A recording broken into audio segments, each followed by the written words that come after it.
El equipo de Saxenda les da la más cordial bienvenida a la sesión Obesidad y Ortopedia. Descubra la ciencia detrás de la obesidad y reconsidere sus conversaciones sobre ella. Presentando al Dr. Valentín Sánchez y al Dr. Juan Antonio Peralta. Buenas noches. A nombre del Dr. Jorge Negrete Corona, presidente del Colegio Mexicano de Ortopedia, les damos la más cordial de las bienvenidas a esta sesión especial, donde se tomará el tema académico Obesidad y Ortopedia. Descubra la ciencia detrás de la obesidad y reconsidere sus conversaciones sobre ella. El objetivo de aprendizaje es reconocer la obesidad como una enfermedad crónica, establecer metas de tratamiento reales, identificar estrategias para vencer las barreras de tratamiento y usar correctamente la liraglutida. Para tal efecto, tenemos la participación de dos médicos que se dedican a estudiar esto y que tienen un gran conocimiento sobre ello. El doctor Valentín Sánchez Pedraza, que es médico cirujano por la Universidad La Salle, con especialidad en endocrinología realizada en el Centro Médico Nacional La Raza. Tiene un máster en ciencias médicas, jefe de servicio de endocrinología en el Hospital de México, General de México, el profesor titular del curso de posgrado de endocrinología por parte de la UNAM y es expresidente de la SMNE en la Ciudad de México. Él nos habla planteando la obesidad. Tenemos también al doctor Juan Antonio Peralta Calcáneo. Él es médico cirujano por la Universidad de Tabasco, es médico internista y endocrinólogo por el Hospital General de México, es miembro del Consejo Mexicano de Endocrinología, ha participado en diversos cursos, congresos y simposios, ha participado como profesor en sesiones en cursos de especialización en medicina interna y en diversos congresos, ha sido sinodal del Consejo de Endocrinología, tiene diversas publicaciones relacionadas con su área de especialización y con él trabajaremos algunos casos clínicos. Bien, sin más, para iniciar con este importante tema, les doy las gracias nuevamente y los dejo con los doctores para que empiecen con su participación. Muchas gracias. Al final nos veremos para sesiones de preguntas. Hola, ¿qué tal? Buenas noches. Quiero agradecer la presentación que hizo amablemente la doctora María de la Luz. Y como ya se mencionó, hablaremos precisamente del abordaje multidisciplinario de las personas que viven con obesidad. Los objetivos han sido ya previamente planteados, de tal manera que iré desglosando esto de una manera dinámica de cómo abordar el problema de obesidad desde el punto de vista del tratamiento integral. Esta es la declaración de patrocinio para este evento y vamos a analizar precisamente el caso de Pepe. Pepe es un hombre de 40 años, es comerciante, separado, tiene 2 hijos, uno de 10 y 8 años de edad que viven con su ex esposa y él vive solo. Tiene un índice de masa corporal de 36.1 y él acude a solicitar una valoración porque en algún estudio que se realizó, un médico le comentó que él tiene diabetes. Realmente el problema por el que acude Pepe es porque está preocupado por alteración en el metabolismo de carbohidratos. Vean que en los estudios de laboratorio cuenta con una glucosa de ayuno de 112 miligramos por decilitro, con una hemoglobina glicada del 5.9%, los triglicéridos 380 miligramos por decilitro y colesterol total en 278 miligramos y una presión arterial de 140/90. Aquí la situación es importante en el sentido de cómo vamos a abordar en este caso a Pepe para poderlo ayudar. Porque tomando en cuenta precisamente estos datos que estamos observando en la pantalla, pues cursa con obesidad y tiene ya ciertas comorbilidades asociadas a obesidad. Sin embargo, parece ser que la obesidad no es algo que represente un problema en este caso para Pepe y él está preocupado simplemente porque le dijeron que tiene diabetes.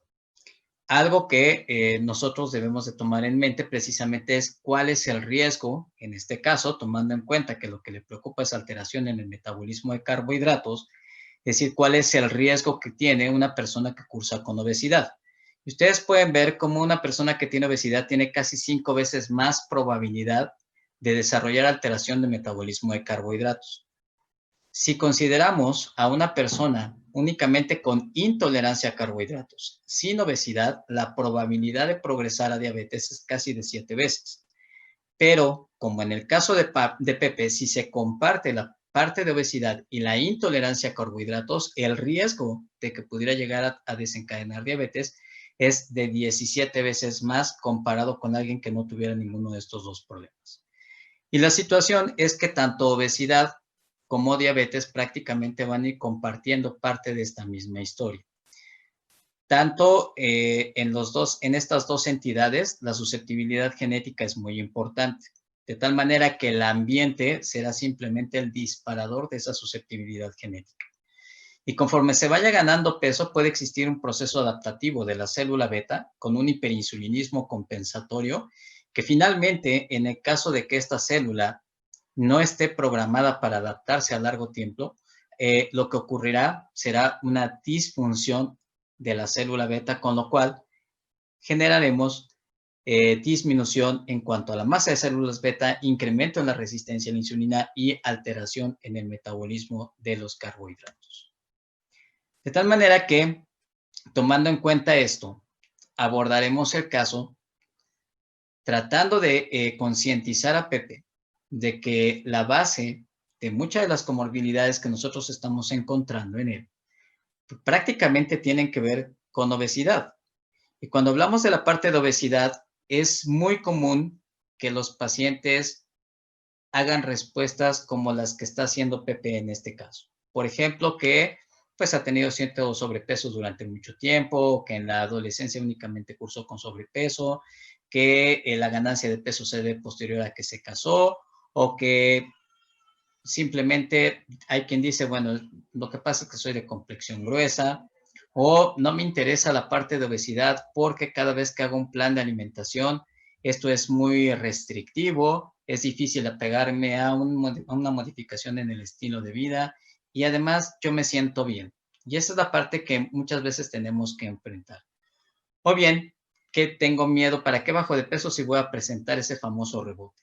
Y lo que tendremos que explicar primero y entender nosotros como clínicos y también en este caso Pepe, es que la obesidad es una enfermedad crónica. No se trata de una situación temporal, no se trata de una situación de voluntad, ni tampoco se trata de una cuestión de disciplina. Anteriormente se mencionaba o se consideraba la obesidad como un desequilibrio entre la ingesta de alimento y el gasto energético. Y sabemos que no necesariamente es así. Es una enfermedad compleja porque es una enfermedad multifactorial, en donde el aspecto genético juega un papel importante. Sabemos que el índice de masa corporal, por ejemplo, en nuestra población, 55% tiene que ver con genes y el otro 45% es ambiente. Eso quiere decir que genéticamente estamos diseñados para cursar con obesidad. De ahí que ocupamos los primeros lugares precisamente en esta enfermedad. Y por otra parte, independientemente del aspecto genético, sabemos que existen múltiples vías de señalización en la regulación del apetito. Vías de señalización que provienen del tracto gastrointestinal o de tejido adiposo. Algunas de estas vías pues llevarán información para estimular apetito y otras tendrán un efecto anorexigénico. Y el hipotálamo se encargará de tratar de equilibrar precisamente estas señales para mantener un equilibrio en el peso corporal. Sin embargo, hay otro componente importante sobre el sistema nervioso central y es el sistema mesolímbico, en el cual sabemos que a través de estos receptores dopaminérgicos van a regular también lo que es el impulso hedónico, que ya no tiene nada que ver con la necesidad de sustrato energético, simplemente se va a encaminar a la parte de placer. Y está bien documentado que pueden existir múltiples vías o alteraciones en estas vías de señalización, en estos neurotransmisores, lo cual hace que incluso aunque una persona desee tener un apego a un plan de alimentación, sea complejo. ¿Por qué? Porque ya sabemos que existen alteraciones precisamente en estas vías de señalización.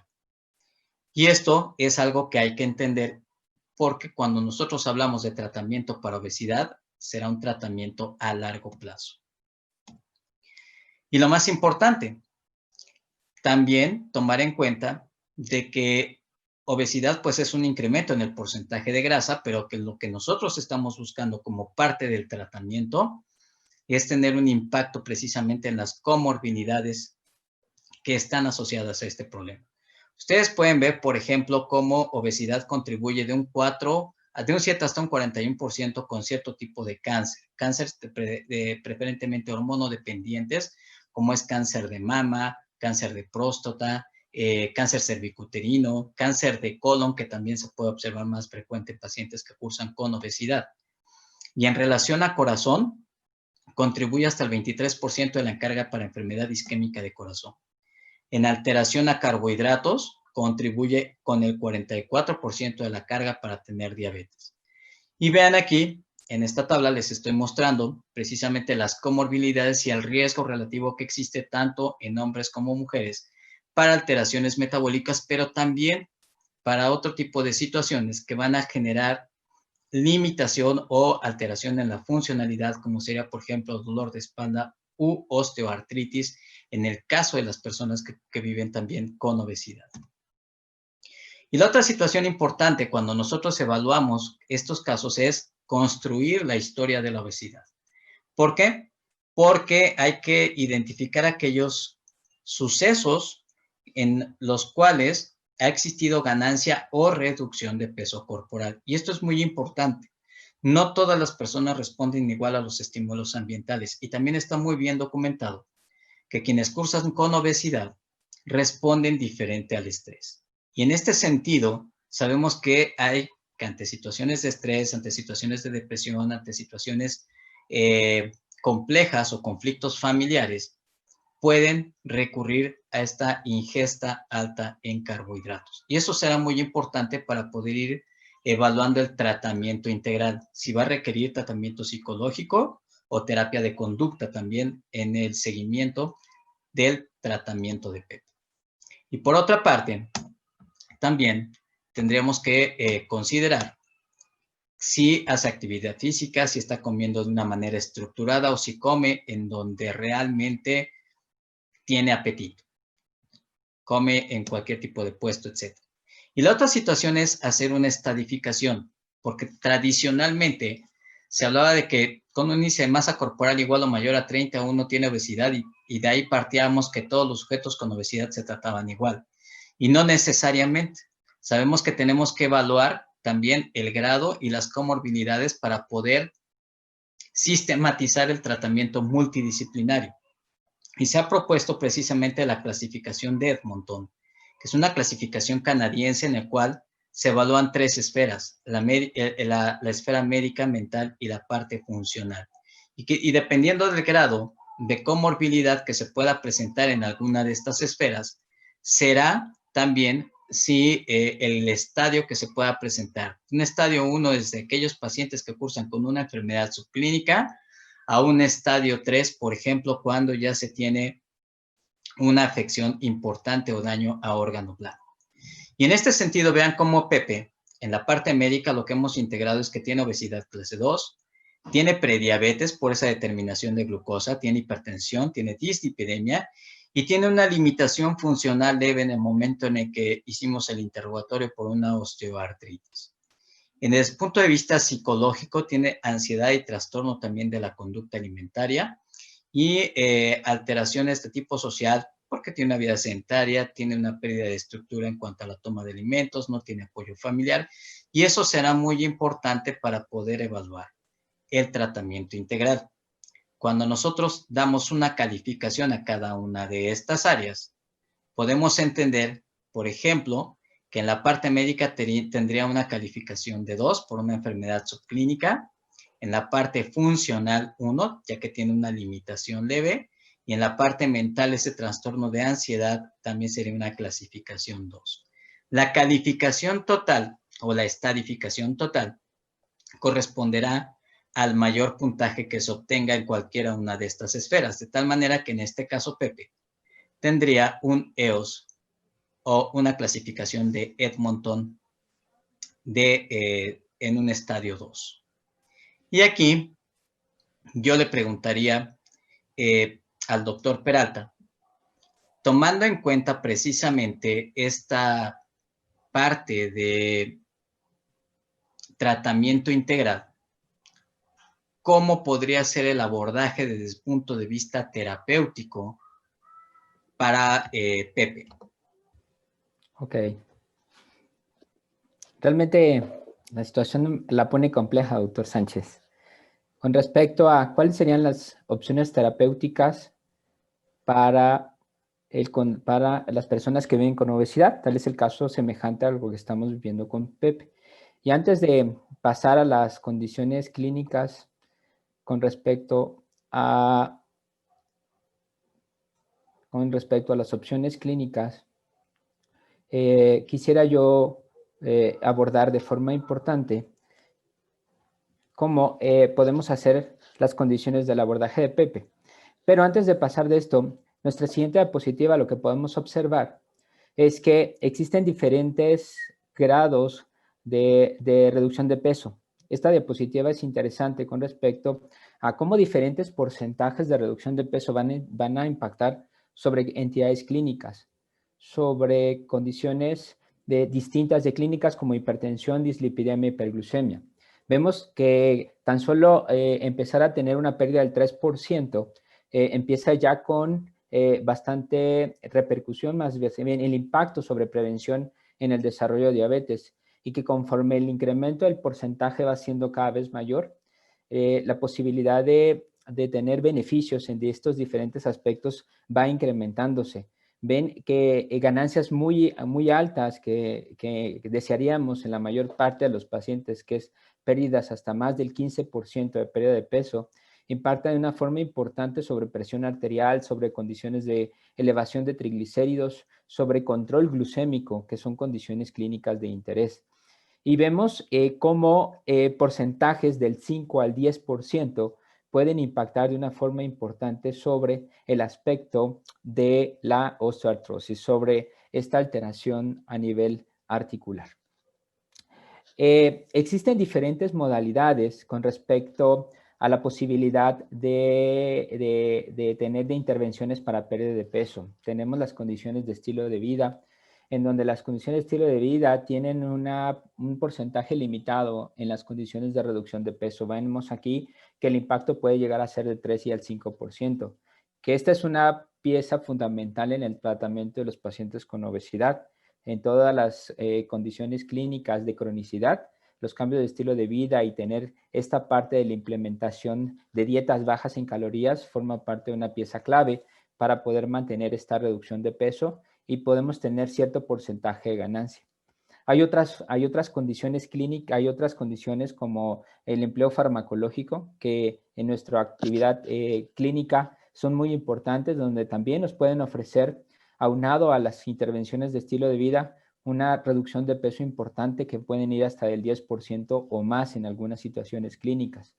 Y vemos algunos procedimientos quirúrgicos que puedan llegar en algunos casos a tener una pérdida muy importante de peso.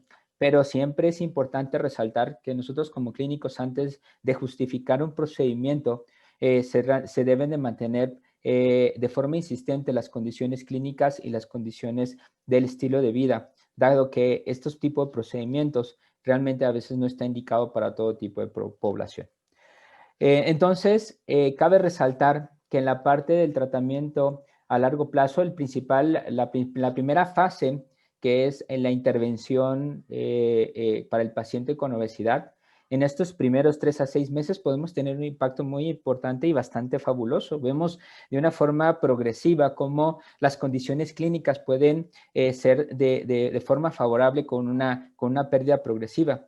La situación es que en relación a la parte de mantenimiento, que esa es la segunda fase, no solamente es la condición clínica de perder, sino el beneficio realmente de sostener esta pérdida de peso de manera sostenida y de a largo plazo, realmente debería de mantenerse el resto de la vida. Realmente vemos que el cuerpo está diseñado para no perder peso. Después de un periodo de tiempo existen algunos cambios que vamos a señalar en unos instantes, en donde va a existir estos cambios hormonales endógenos y que nos van a permitir tener cierta reganancia de peso. Y esto prácticamente está demostrado en cualquier tipo de intervención que se pueda dar en condiciones de peso. Si a esto le sumamos que el paciente abandona en la mayor parte de las condiciones que el tratamiento, esta prácticamente empieza la reganancia de una forma importante y podemos hablar de que no se puede llegar a obtener este éxito terapéutico al momento de volver a tener esta reganancia de peso. Entonces, con respecto a, existen respuestas, les comentaba yo, fisiológicas que van a estar favoreciendo la condición de reganancia. Les comentaba yo hace unos instantes que el cuerpo está diseñado para no perder peso.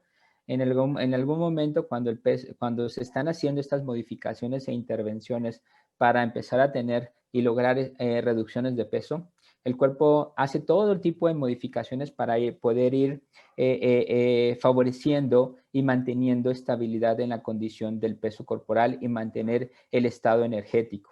Por lo tanto, empieza a haber otra vez cierto impacto sobre el incremento del consumo energético y el gasto energético baja aún más, puede bajar aún más su tasa de gasto energético y empieza a haber el desequilibrio.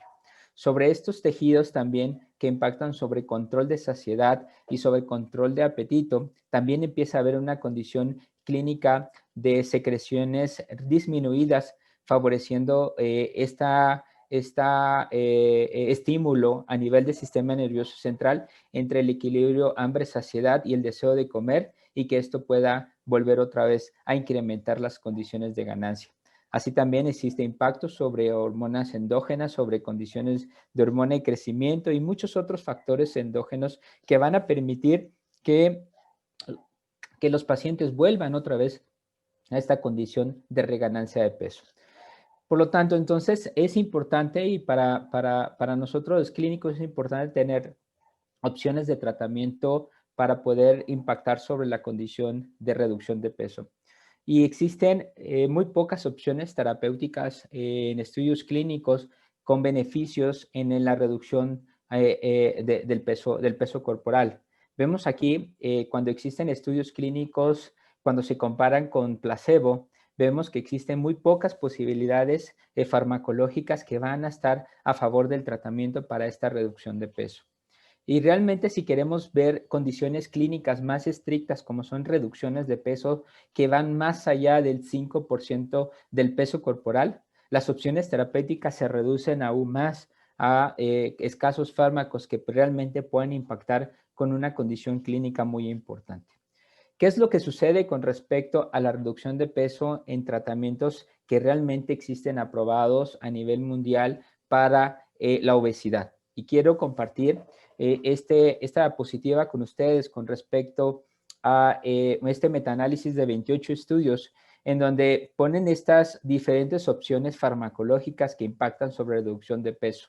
Vemos que estos fármacos, el porcentaje de estos fármacos que pueden llegar a tener una reducción mayor o igual al 5%, y dentro de las dos posibilidades más altas tenemos el grupo de combinación fetermina-tolpiramato o el empleo de tratamiento con liraglutida. Realmente los demás fármacos se quedan con porcentajes menores que pueden alcanzar esta pérdida del 5% del peso corporal.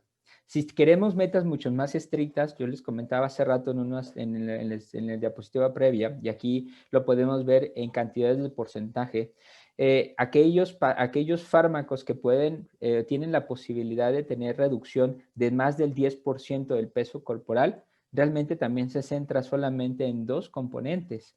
Principalmente tenemos el grupo de fentermina-topiramato como una condición combinada y el tratamiento con liraglutida. Sonaría muy bonito realmente las condiciones clínicas de estas opciones terapéuticas, pero para poder seleccionar un fármaco para un paciente con obesidad, también tenemos que considerar otras situaciones especiales e individuales de cada uno de los pacientes. Y si nosotros nos volvemos a dirigir a la parte de la historia clínica, vemos que Pepe tiene la condición clínica de la tensión arterial, tiene hipertensión arterial con una TA de 140/90. Por lo tanto, existen algunos fármacos que van a estar contraindicados porque pueden tener efectos deleterios con respecto a la condición clínica de la hipertensión arterial. y así pudiéramos señalar algunos otros aspectos para otros fármacos, siempre es importante ver condiciones condiciones adversas que nos pudieran contraindicar el uso de los fármacos. Como es el caso de fentermina, habíamos visto que fentermina topiramato en algunos estudios pudiera tener una potencia muy alta, pero no sería una opción terapéutica específica en PEP dado por esta hipertensión arterial, así también en la combinación de naltrexona bupropión. ¿Ok? ¿Qué es importante? Hay otros fármacos que desde el punto de vista en el control de peso también han mostrado beneficio a nivel del sistema cardiovascular, y es el estudio, en este estudio SCALE, que es el estudio de liraglutida en obesidad. Para resaltar algunos aspectos importantes, vemos que como liraglutida a 3 miligramos comparada con placebo, básicamente porque son pacientes con obesidad, se benefician en muchas condiciones clínicas. Vemos que para obesidad y prediabetes a 56 semanas prácticamente tenemos un porcentaje importante de impacto de reducción para el desarrollo de más complicaciones. Asimismo, las condiciones con respecto a la reducción, vemos que en los pacientes con diabetes a 56 semanas tuvimos una reducción de 2.8 milímetros de mercurio en condiciones prácticamente de apnea del sueño. En pacientes a 32 semanas con dosis de 3 miligramos tuvimos una reducción de 3.4 milímetros de mercurio, y que realmente los pacientes que se han recibido tratamiento tienen un beneficio importante sobre la hipertensión arterial sistólica, de lo que sabemos en algunos otros estudios para otra condición clínica. Vemos que entonces el beneficio que podemos llegar a obtener también de ciertos fármacos utilizados en diabetes que puede impactar sobre otras condiciones clínicas es de mucho interés. Con respecto entonces a las opciones farmacológicas que tenemos para el manejo de peso, y esto lo ponemos aquí, que son tratamientos aprobados tanto por la FDA y por la Unión Europea, que están prácticamente aprobados por estas agencias regulatorias. Algunos principalmente vemos que Orlistat, fentermina topiramato, locarcerina, la combinación de naltrexona, bupropión y liraglutida prácticamente por la FDA están aprobados. Muchas de estas importantemente sobre la supresión del apetito, y a diferencia del Orlistat, que está con la reducción de la absorción de grasa. Como vemos, para la Sociedad Europea, la fentermina topiramato y locarcerina prácticamente no se encuentran aprobados para estas condiciones de reducción de peso. ¿Qué es lo que tenemos directamente en México? En México tenemos mucho menos posibilidades de opciones farmacológicas para impactar en el peso de los pacientes. Tenemos Orlistat, fentermina y liraglutida. Realmente son los únicos 3 fármacos con los que contamos en México, y recordar que fentermina solamente se puede dar por periodos cortos de tiempo. En un periodo corto de tiempo no es un tratamiento a largo plazo, por lo tanto, lo que nos queda principalmente para poderle ofrecer posibilidades terapéuticas aprobadas con condición de seguridad serían Orlistat y liraglutida. ¿Y qué es lo que sucede con respecto al cambio de peso corporal entonces cuando comparamos Orlistat y liraglutida? La dosis prácticamente, y en este estudio clínico es interesante porque este estudio clínico del basal a las 52 semanas se dividen a los pacientes en diferentes dosis de tratamiento. Tanto para Orlistat es una sola dosis prácticamente de tratamiento, y en diferentes dosis de liraglutida. Y vemos que como diferentes dosis de liraglutida a 52 semanas empiezan a tener un impacto de reducción distinta. Cabe mencionar que la dosis aprobada de liraglutida para pérdida de peso es dosis de 3 miligramos, y es esta dosis la que podemos ver en azul marino, la que está aprobada para dosis para reducción de peso. ¿Por qué les decía yo que es importante señalar a las 52 semanas?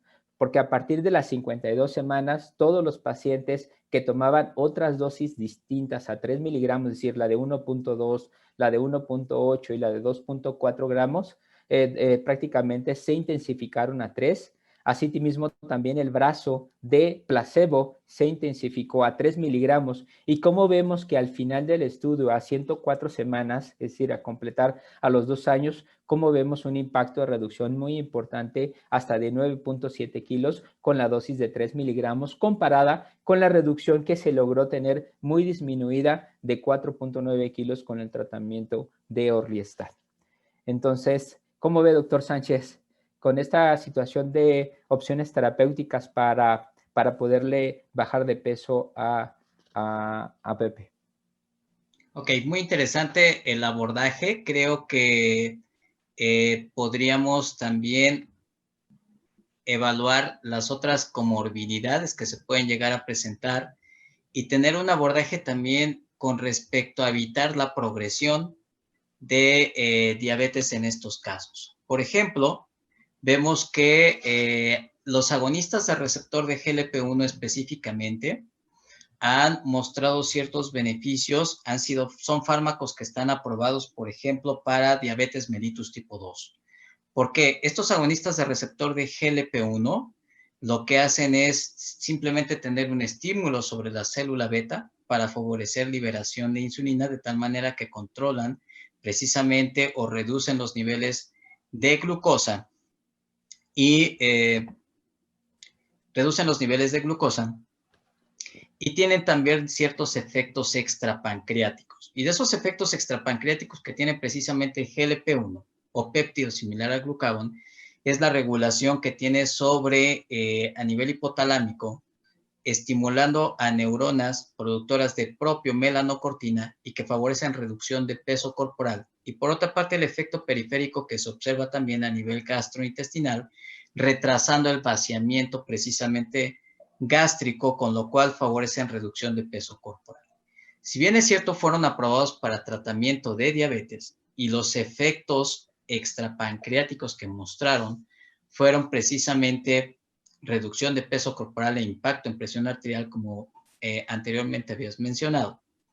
Veamos aquí que todos los agonistas de receptor de GLP-1 con los que contamos actualmente, porque en México tenemos prácticamente todos los inyectables, vemos aquí el impacto que tienen en cuanto a reducción en hemoglobina glicada, en estudios frente a frente, porque si hay estudios cabeza a cabeza, por ejemplo, con cada uno de estos. Y si vemos en estas barras en azul, por ejemplo, en el estudio Duration 6, liraglutida 1.8 miligramos versus exenatida de liberación extendida, que es de aplicación semanal, tiene mayor reducción en hemoglobina glicada. Lo mismo se observó, por ejemplo, comparado con lixisenatide, en el cual también muestra mayor reducción en hemoglobina glicada y, si acaso, muestra no inferioridad contra dulaglutida, que es uno de aplicación semanal.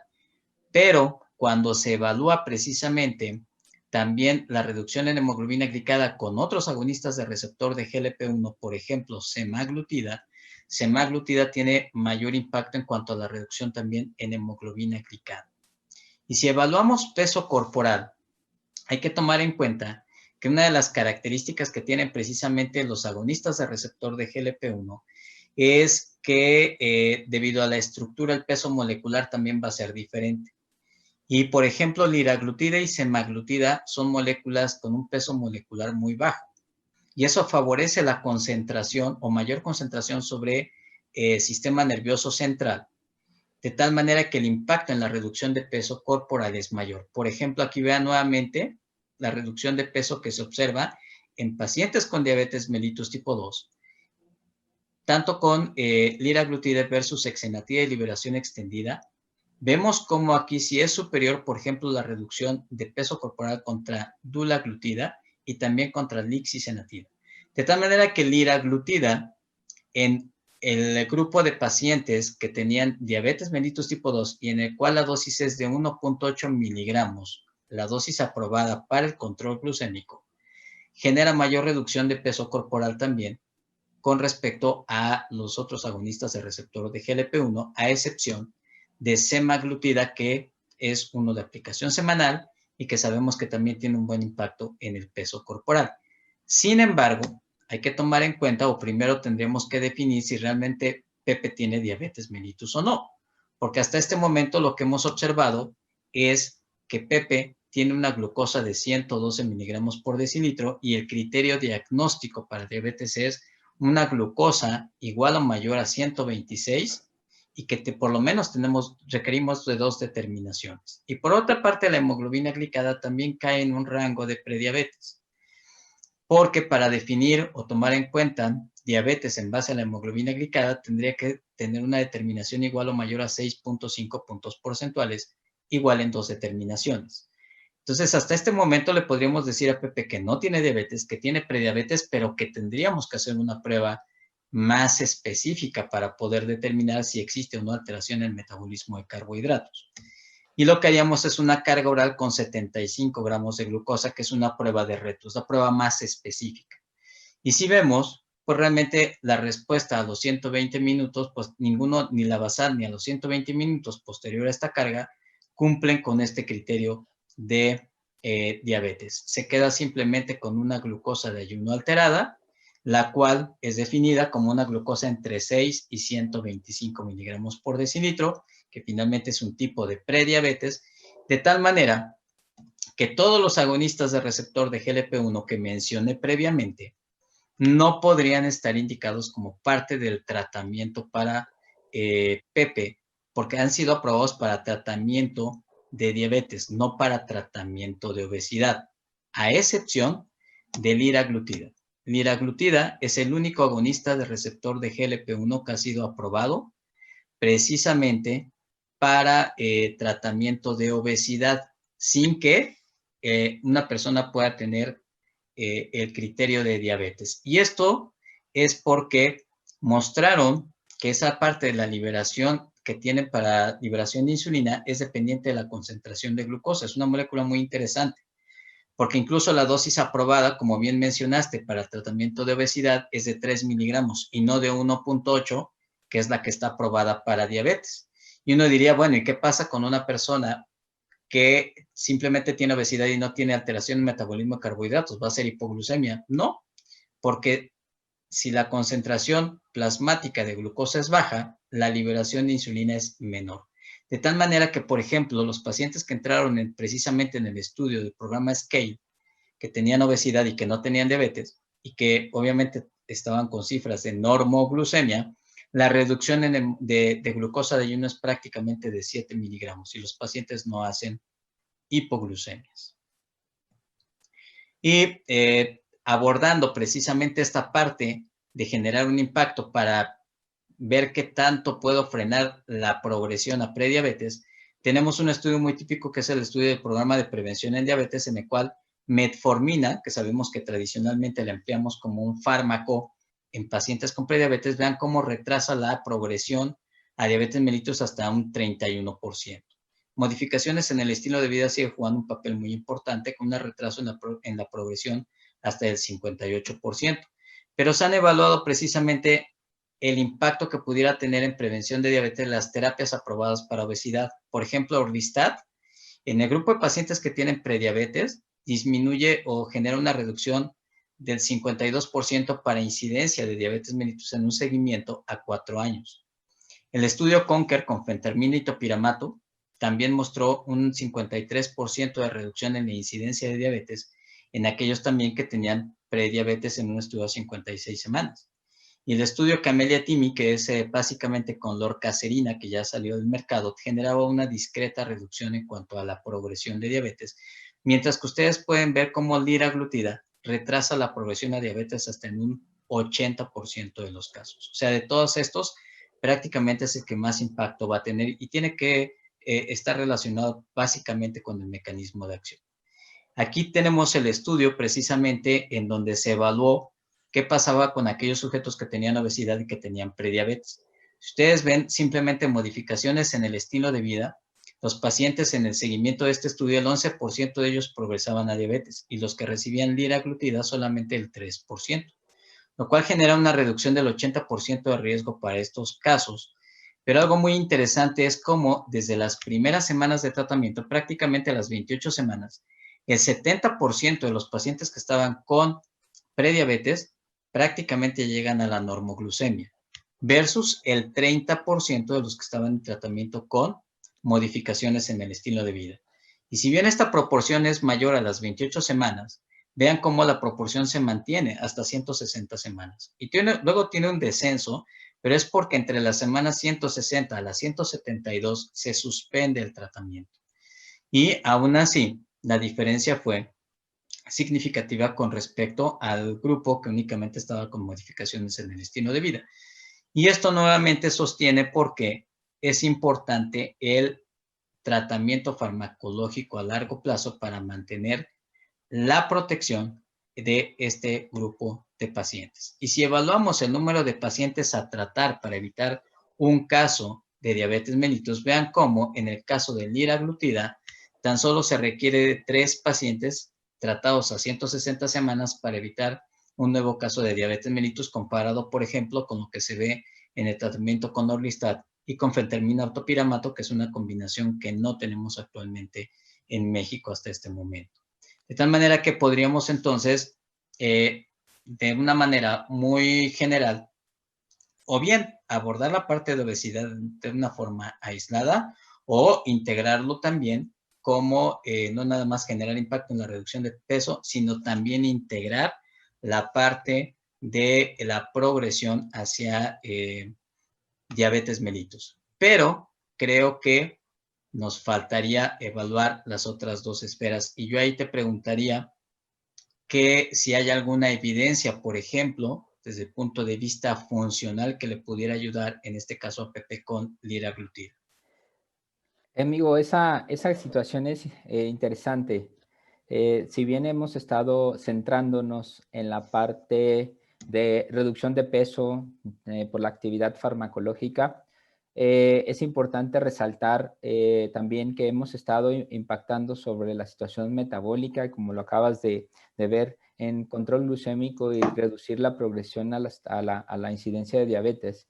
El aspecto que también nos condiciona y que también vimos en la clasificación de Edmonton es que tenía una condición dentro de limitación funcional.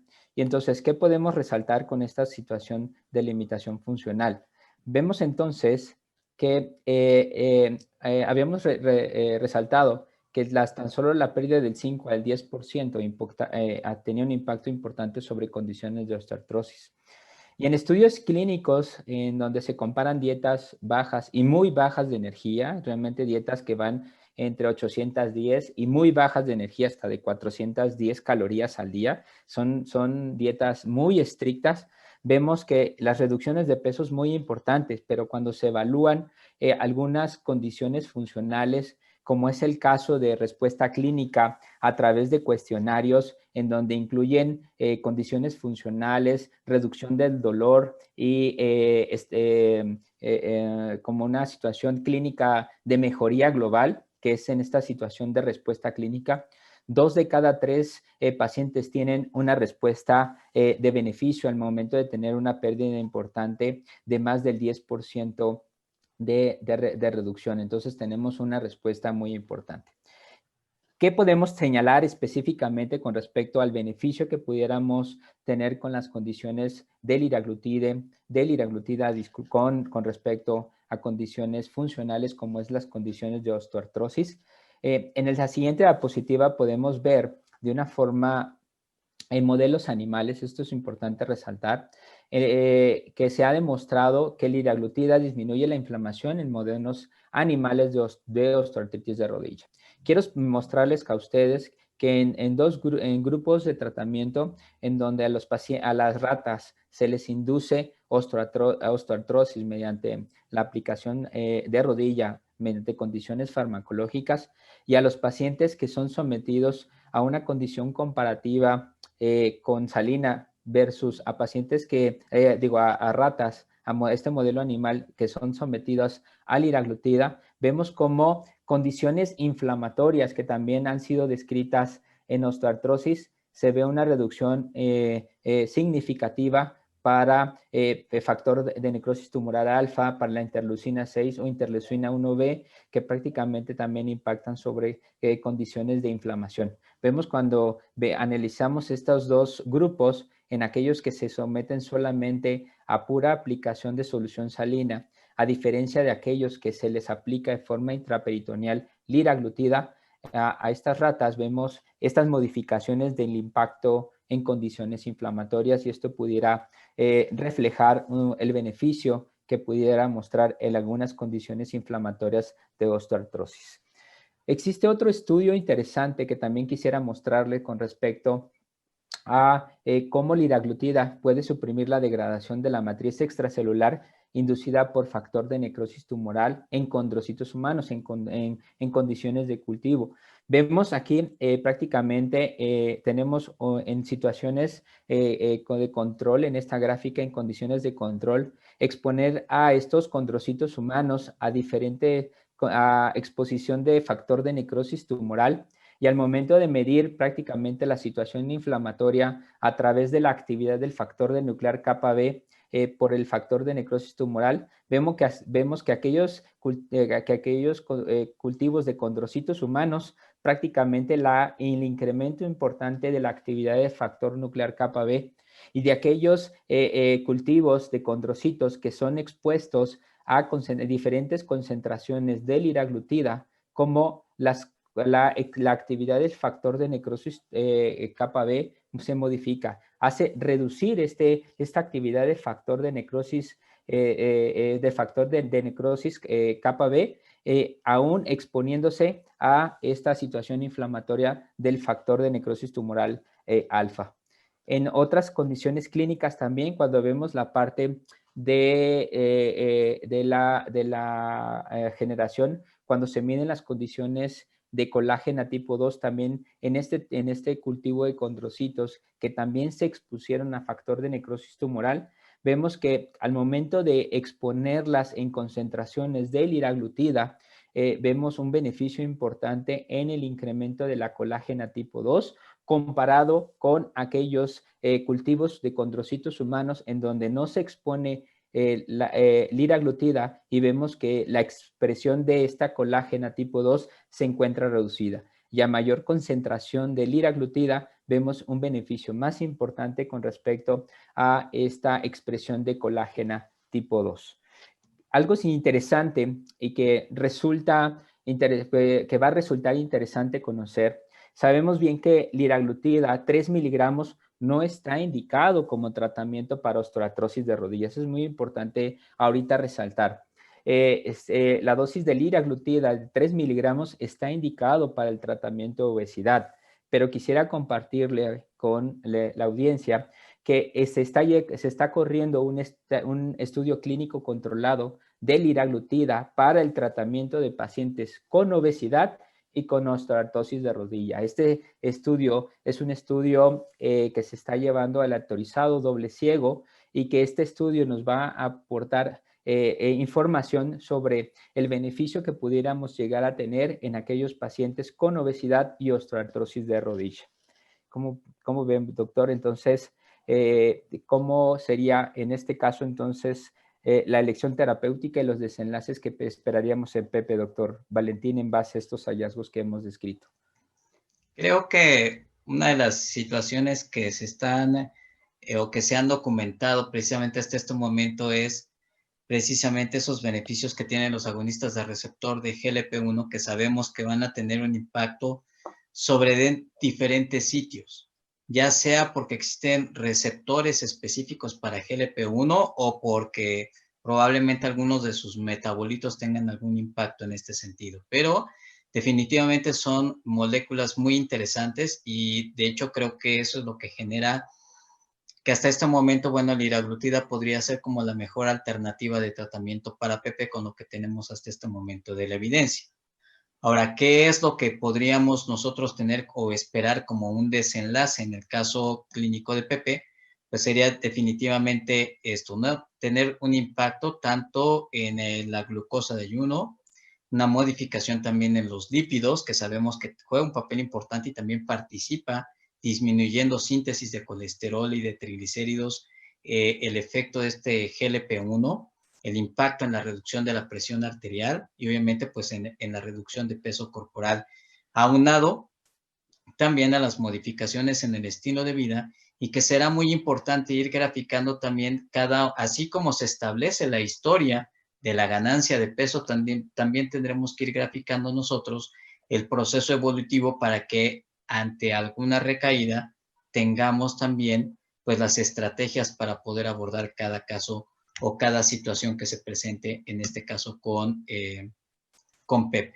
Como veremos en la siguiente diapositiva, tenemos prácticamente la situación de cómo vamos a acompañar, por ejemplo, a Pepe. Hay que tomar en cuenta que es una enfermedad crónica, de tal manera que el peso tampoco es estático. Puede haber ciertas oscilaciones en cuanto al peso corporal.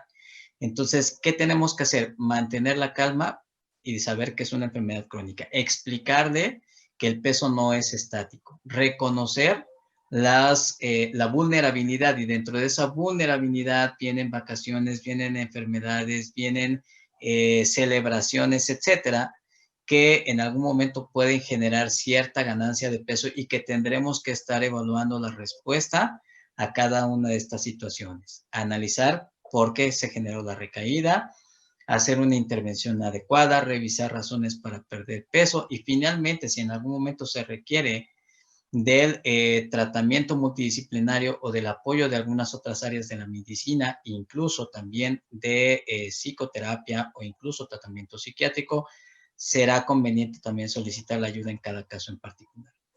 En resumen, vemos realmente cómo dentro de este programa SCALE, por ejemplo, en el estudio de obesidad y prediabetes, una pérdida del 8% del peso corporal a un año y la reducción, dijimos, en la progresión del 80% para progresión a diabetes.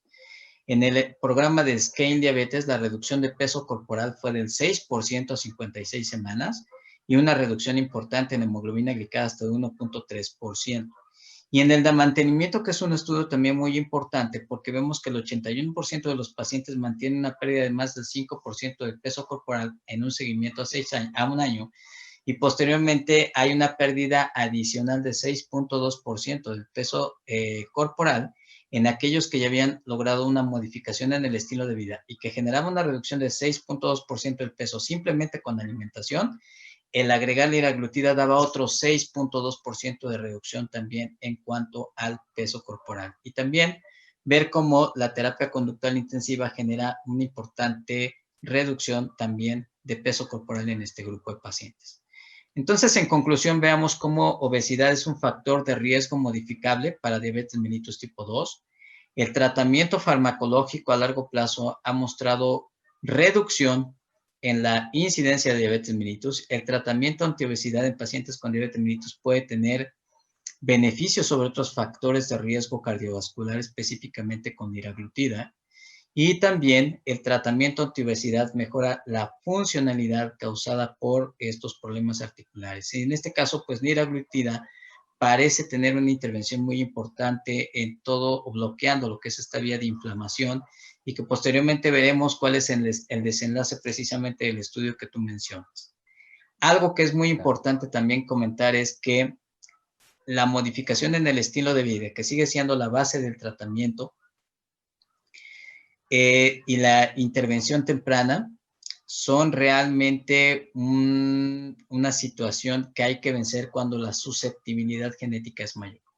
¿Por qué? Porque ya vimos que genéticamente estamos diseñados para tener obesidad, de tal manera que se requerirá de un tratamiento farmacológico a largo plazo, sobre todo con un ambiente que es altamente obesogénico. Con esto, agradezco también la participación del doctor Juan Antonio Peralta en el análisis del caso clínico de Pepe. Finalizamos nuestra presentación y le voy a ceder la palabra a la doctora María de la Luz para poder llevar a cabo nuestra sesión de preguntas. Bueno, tenemos 3 preguntas. Una de ellas es del doctor Bonfil Ojeda y pregunta si la liraglutida puede producir tumores de tiroides. Es una excelente pregunta. No. Y qué bueno que lo mencionan.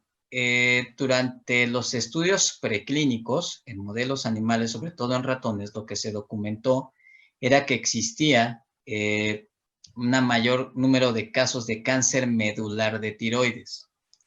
Hay que recordar que cáncer medular de tiroides se origina de las células parafoliculares y lo que pasa en el ratón es que hay expresión para receptores de GLP-1 en las células parafoliculares.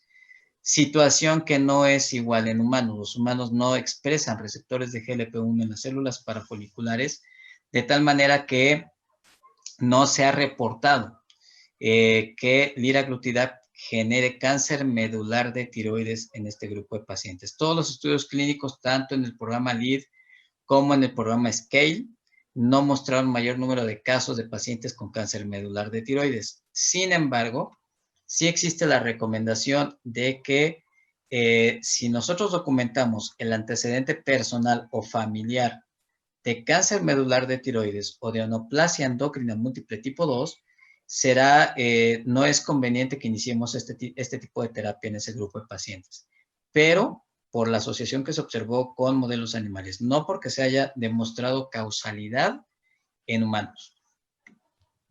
Muy bien. María del Carmen Pestana Herrera pregunta, en el caso de liraglutida, su acción es estimular la secreción de insulina pancreática. ¿No termina acelerando el proceso de diabetes tipo 2 a requerir un tratamiento temprano de insulina como ocurre con las sulfonilureas que dejaron de ser utilizadas?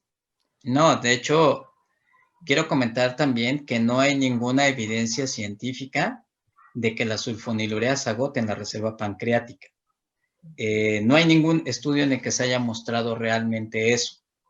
Se suponía, y algunos estudios observaban que, por ejemplo, la despolarización de la célula beta con una sulfonilurea era mayor y de ahí suponía que, bueno, pues esa liberación de insulina podría agotar a la célula. Realmente esto no está documentado. Sin embargo, la falla, por ejemplo, a las monoterapias, hay un estudio muy importante en diabetes que es el estudio ADOPT, en el cual se evaluaron 3 brazos, uno con metformina, otro con una tiazolidinediona y el otro grupo que era con sulfonilureas. Y en los 3 brazos hay falla terapéutica a la monoterapia después de 4 años, lo cual quiere decir que la enfermedad progresó independientemente de cuál fuera la clase terapéutica que se había empleado. Pero no tiene que ver con el efecto de la liberación de insulina, tiene que ver con el grado de control glucémico, la progresión de la enfermedad, porque a la célula beta lo que le hace que disfuncione es la glucotoxicidad y la lipotoxicidad. Y a partir de una glucosa de ayuno en 100, ya hay disfuncionalidad de la célula beta. El mayor porcentaje de pacientes con diabetes mellitus tienen glucosas mayores a 100. Entonces, de hecho, hay una gran confusión ahí, por ejemplo, en cuanto a meta de tratamiento para diabetes. La Asociación Americana de Diabetes establece como una meta de control entre 70 y 130. De ahí que muchos partan de que, ok, pues 125 estás bien controlado, o 128 estás bien controlado porque caes dentro del rango de 80 a 130. Lo cual es ilógico, porque con 126 le digo que tiene diabetes y con 130 no le puedo decir que está bien controlado. Entonces uno tendría que ser más intensivo si no queremos que progrese la enfermedad. Ahora, por otra parte, con respecto a agonista del receptor de GLP-1, esto no se ha mostrado en humanos, pero en modelos animales, la terapia con GLP-1, nuevamente en ratones, lo que ha mostrado es regeneración de las células beta. O sea, tampoco se ha observado que exista como tal mayor deterioro. Esto no se ha podido demostrar en humanos, pero en ratones favorece neoformación de células beta. Muy bien. ¿Quiere agregar algo, doctor Peralta? Sí, solamente bien como comenta el doctor Sánchez, y de forma así un poquito molecular, sí, los GLP-1, inclusive el GLP-1 endógeno, ayuda a la diferenciación de las células para el desarrollo de las células beta. Entonces, es importante de que el propio GLP-1 endógeno, el propio GLP-1 que tenemos, ayuda a esta diferenciación.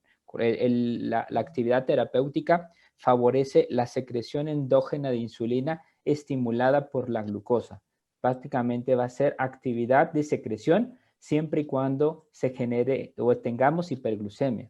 Y son mecanismos inteligentes. En el momento que el valor de la glucosa desciende, la potencia de secreción, la potenciación de secreción también disminuye, por eso es que lo vuelve fármaco seguro para el control glucémico y de bajo impacto, y como lo podemos ver resaltado en el scale, en la condición de obesidad en donde no tenían diabetes o algunos estaban con prediabetes, realmente las condiciones para hipoglucemia son extremadamente menores o casi nulas, dado que la actividad solamente es cuando hay fenómeno de hiperglucemia.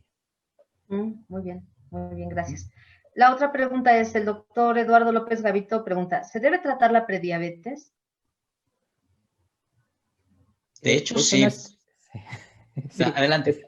Es una situación bien interesante. Realmente, como endocrinólogos, como clínicos, siempre le damos la importancia a esta alteración inicial del metabolismo de hidratos de carbono.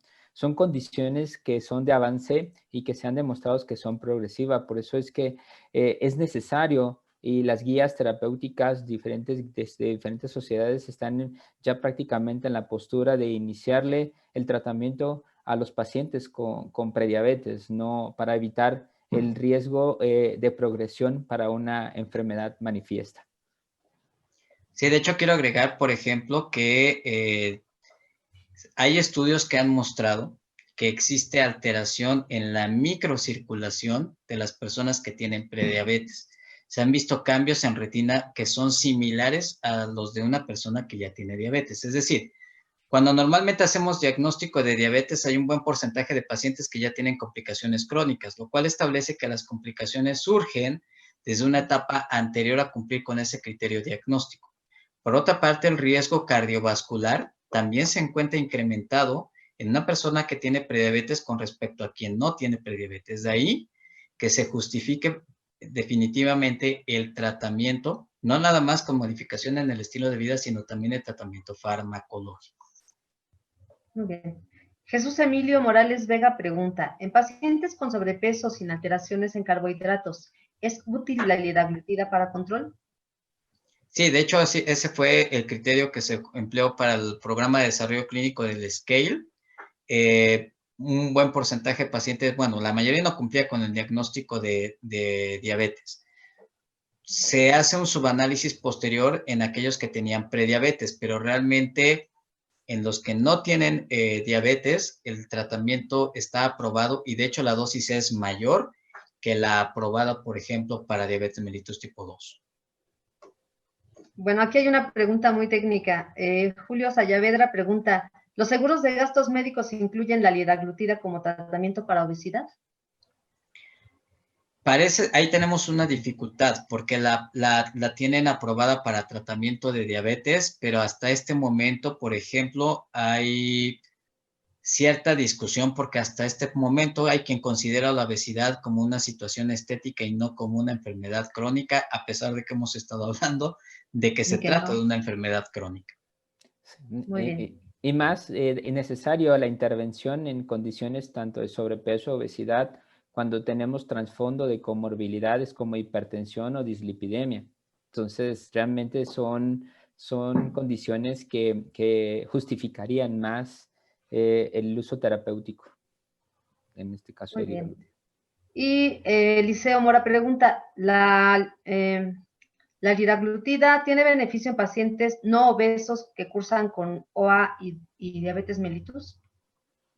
Sí, en este caso ahí la dosis sería diferente, porque ahí la indicación sería para control glucémico y la dosis aprobada para diabetes es de 1.8 miligramos. Y es muy interesante la pregunta, me refiero que probablemente va encaminada a la situación de citocinas inflamatorias.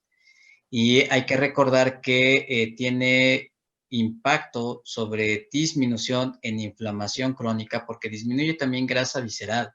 Entonces, al disminuir la grasa visceral, disminuye una importante cantidad de liberación tanto de factor de necrosis tumoral alfa como interleucina 6 también. Y se ha probado, por ejemplo, liraglutida en el caso de pacientes con diabetes, ha mostrado cardioprotección. Disminuye riesgo para eventos cardiovasculares mayores y disminuye también mortalidad por eventos cardiovasculares hasta en un 22%. De ahí que se ha convertido precisamente en una de las moléculas más recomendadas para este grupo de pacientes. Muy bien. ¿Quiere agregar algo, doctor Peralta? No, no, está bien. ¿Todo bien? Realmente afirmando que es una Completo. molécula de beneficios No cardiovasculares. tenemos más preguntas. Si gustan hacer un comentario final para que despidamos la sesión. Bueno, pues yo básicamente quiero agradecer el interés que han mostrado también, la invitación que tuvieron para poder tratar este tema. Creo que definitivamente, pues obesidad nos involucra a todos, ¿no? Y es muy común que veamos pacientes nosotros con problema de columna, con problema de rodilla, que la recomendación inicial es que tiene que bajar de peso para poder seguir teniendo la intervención por parte de ustedes como especialistas. Y creo que lo mejor es que todos hablemos el mismo idioma, tratemos de integrarnos como un grupo multidisciplinario, porque definitivamente de eso se requiere en este grupo de pacientes. De tal manera que ha sido un placer poder compartir con ustedes estos momentos. Creo que ha sido una audiencia bastante participativa. Y pues no me queda más que agradecer nuevamente el tiempo que han dedicado para esta sesión. Sí, Peralta. bueno, sí, gracias, doctora. Agradecer la invitación realmente a participar. Es un placer siempre compartir una charla con el doctor Sánchez con estos interesantes temas. Son temas con condiciones de complicaciones en diferentes niveles y sí nos llegan muchos pacientes con estas limitaciones funcionales. Por eso también es tratar de hablar un mismo idioma, parte de la clasificación que nos señaló el doctor y clasificar a este paciente también nos ayuda a situarlo y ayudarlo en estas condiciones de limitaciones funcionales y en forma conjunta ofrecerle las mejores opciones terapéuticas. Pues bien, pues agradecemos al doctor Valentín Sánchez Pedraza y al doctor Juan Antonio Peralta Calcaño por sus brillantes aportaciones en el manejo, el conocimiento, sobre todo de esta enfermedad tan importante y de tanto impacto social. En nombre del doctor Jorge Negrete Corona, presidente del Colegio Mexicano de Ortopedia, les agradecemos su participación, su presencia y esperamos que esta sesión especial sea de su agrado, haya sido de su agrado y sea de gran provecho para su quehacer diario. Por estar con nosotros, muchas gracias y buenas noches. Hasta luego, buenas noches. Hasta luego, buenas noches.